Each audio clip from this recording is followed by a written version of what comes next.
Ils étaient partis hier matin de Val d'Isère pour une randonnée très classique de ski de haute montagne à travers plusieurs vallées.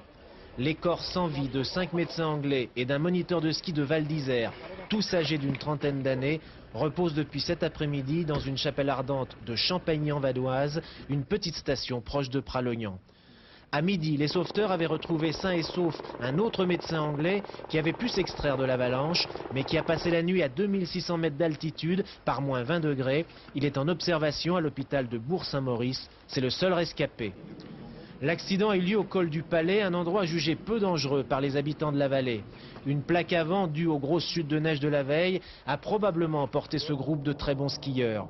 Tous étaient bien équipés et encadrés par un moniteur diplômé, spécialiste du hors-piste. Hugues Ferbier travaillait depuis 7 ans pour une grande école de Val d'Isère. Il y a des fois, même des moniteurs diplômés qui ne se sentent pas de partir hors-piste avec des clients. Bon, lui ici, parce qu'il avait l'habitude de partir, il connaissait bien son travail, quoi. C'est un professionnel pur et dur. Je ne vais pas dire la fatalité, mais la montagne, c'est quand même difficile à appréhender. Et n'importe qui, à un moment ou à un autre, peut se faire piéger. Ce matin, la fatalité et la mort ont aussi frappé derrière cette crête un moniteur de la station voisine de Beauzelle qui effectuait une randonnée en solitaire.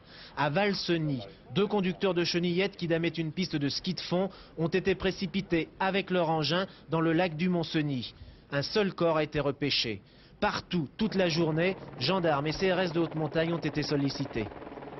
Les pouvoirs publics et les gens qui sont investis de prévention ont informé, je crois par voie de presse et par voie médiatique, donc, que la pratique de la neige à ce moment-là revêtait un caractère de danger de niveau 3. Le niveau 3 peut cacher un grand danger sous un grand beau temps. Demain, le ski hors piste reste fermement déconseillé.